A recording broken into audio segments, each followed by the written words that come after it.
Hey everyone, welcome back to the channel where we break down money topics in a way that actually makes sense. Today we're talking about a foundation of smart investing: bonds. A lot of people jump straight into stocks or crypto, but bonds are the quiet heroes that help protect your portfolio, give you predictable income, and bring balance to your long-term investment plan. So today, I am walking you through 10 steps that will take you from "I think I've heard of bonds" to "okay, I actually understand how these work and how to use them." Let's get started. Step 1. Understand what a bond actually is. Let's start at the very beginning. What is a bond? A bond is basically a loan, but you are the lender. You're lending money to a government, a company, or another organization. In return, they agree to two things: first, pay you interest, usually every 6 months. Second, pay you back the full amount you loaned at the end of a specific period. We call that end date the maturity date. So instead of putting money in a savings account earning tiny interest, bonds allow you to lend your money and get a predictable return. It's a simple but powerful concept.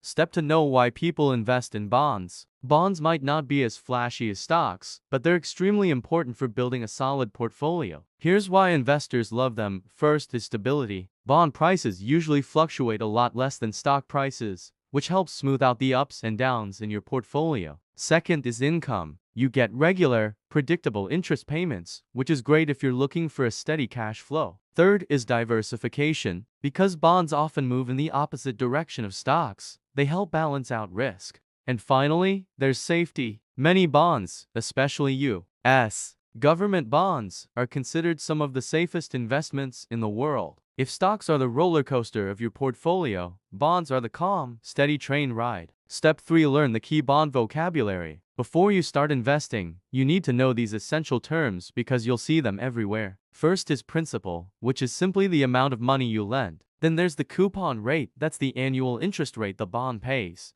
Next is yield, which is the actual return you get based on the price you paid for the bond. It can be different from the coupon rate. Face value, or par value, is the amount that will be repaid at the end, typically $1,000 for most bonds. Maturity is the date when you get your principal back. And finally, price, which is the amount the bond trades for on the market. This can be higher or lower than its face value. Learning these terms is like learning the alphabet before you can read. They unlock the entire world of bonds. Step 4. Understand different types of bonds. Bonds come in different flavors, and each one serves a different purpose. The most common ones you'll see in the U.S. are government bonds. These are issued by the U.S. government and are considered super safe because they are backed by the full faith and credit of the government. They generally offer lower returns because of that safety. Next are corporate bonds, which are issued by companies to raise money for things like expansion or research. They carry more risk than government bonds, but they usually offer higher interest rates to compensate for that risk. Then we have municipal bonds, or munis, which are issued by states, cities, or counties. A huge benefit of these is that the interest you earn is often exempt from federal taxes, and sometimes state and local taxes too. This makes them really attractive for investors in higher tax brackets. You'll also hear about treasury bills, notes, and bonds. These are all U.S. government bonds, just with different lengths of time. Bills are short-term, notes are medium-term, and bonds are long-term. Each type has different risk levels and benefits, so you can choose what fits your strategy. Step 5. Understand the interest rate and price relationship. This is one of the most important concepts to grasp, so listen closely. When interest rates in the economy go up, the prices of existing bonds go down. And when interest rates go down, the prices of existing bonds go up. They have an inverse relationship. Here is a simple example to make it clear.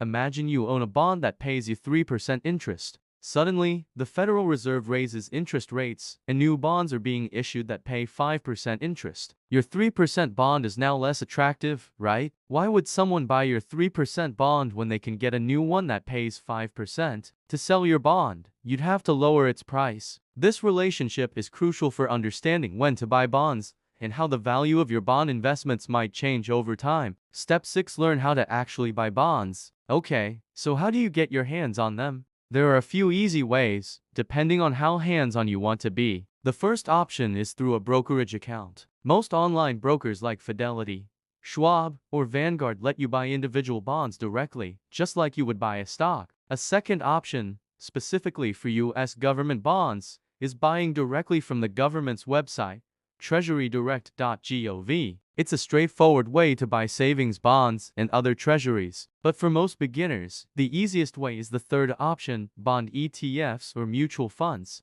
Instead of picking individual bonds, these funds hold a diverse basket of hundreds or even thousands of them. This gives you instant diversification. It's a fantastic, low-cost way to get started. And a fourth option is using a robo-advisor like Betterment or Wealthfront. They often automatically include bond ETFs in your portfolio based on your risk tolerance. For new investors, bond ETFs are usually the simplest and most efficient way to start. Step 7. Learn about bond ratings and safety. Not all bonds are created equal. Some are incredibly safe, while others are pretty risky. To help you tell the difference, credit rating agencies like Moody's, Standard & Poor's, and Fitch give bonds a grade based on how likely the issuer is to pay you back. The ratings look like letter grades from school. AAA is the highest, meaning super safe. Ratings like AA, A, and BBB are also considered investment grade, which means they're still quite safe. Anything rated BB or below is called a high yield or junk bond. These carry a higher risk that the issuer might not be able to pay you back, but they offer much higher interest rates to attract investors. If your main goal is stability and capital preservation, you'll want to stick with the higher-rated bonds. If you want more return and you fully understand the risks involved, lower-rated bonds might be an option, but you should approach them with caution. Step 8. Determine how bonds fit into your portfolio. Everyone's investment situation is different, so how many bonds you should own isn't a one-size-fits-all answer. You need to think about a few personal factors. First, your age. A common rule of thumb has been that as you get older and closer to retirement, you should hold a higher percentage of bonds to reduce risk. An old guideline was the 100 minus your age rule for stocks, with the rest in bonds. Second is your risk tolerance. If market swings make you anxious and you can't sleep at night, you might feel more comfortable with a larger allocation to bonds. And third, what are your financial goals? Are you investing for steady income, for stability, or to simply preserve your capital? If income is your goal, you might focus on certain types of bonds. If it's pure safety, U.S. Treasuries are your best bet. Modern investing is flexible, so feel free to customize your bond allocation based on your personal needs and comfort level. Step 9. Learn the risks of bonds. A lot of people think bonds are completely risk-free, but that's not entirely true. While they are generally safer than stocks, they do have their own set of risks you need to be aware of. We already talked about interest rate risk, the risk that your bond's price will fall if new interest rates rise. Another major one is inflation risk. If the inflation rate is 4%, but your bond is only paying you 3% interest, you're actually losing purchasing power over time. Your money won't buy as much in the future. Then there's default risk, also called credit risk. This is the risk that the issuer of the bond, the company or government, will fail to make its interest payments or pay back your principal at maturity. This is why credit ratings are so important. Lastly, there's liquidity risk. Some bonds, especially less common ones, can be difficult to sell quickly without taking a loss on the price. So yes, bonds are safer than stocks, but they still require smart, informed decision-making. Step 10. Start small and build your confidence. You absolutely do not need thousands of dollars to get started with bonds. The best way to learn is by doing, so start small. You can begin by investing in a low-cost bond ETF, which gives you instant diversification for a small amount of money. You could also buy a U.S. savings bond directly from Treasury Direct for as little as $25. Another strategy is to focus on short-term bonds or bond funds, as they are less sensitive to interest rate changes. You can also just start by allocating a very small portion of your overall investment portfolio to bonds and gradually increase it as you become more comfortable. The main goal here is to get your feet wet and build your confidence. Over time, as you watch how your bond investments behave, you'll get a much better feel for what types of bonds you prefer and how they can best support your financial goals. And that wraps up our 10-step guide to understanding bonds. If you made it this far, you now know more about this essential investment than most new investors out there, and you're on the right path to building a safer, smarter financial future. If you enjoyed this video and found it helpful, please hit that like button, subscribe for more simple investing breakdowns, and let me know in the comments which topic you want me to tackle next. Thanks for watching, and I'll see you in the next one.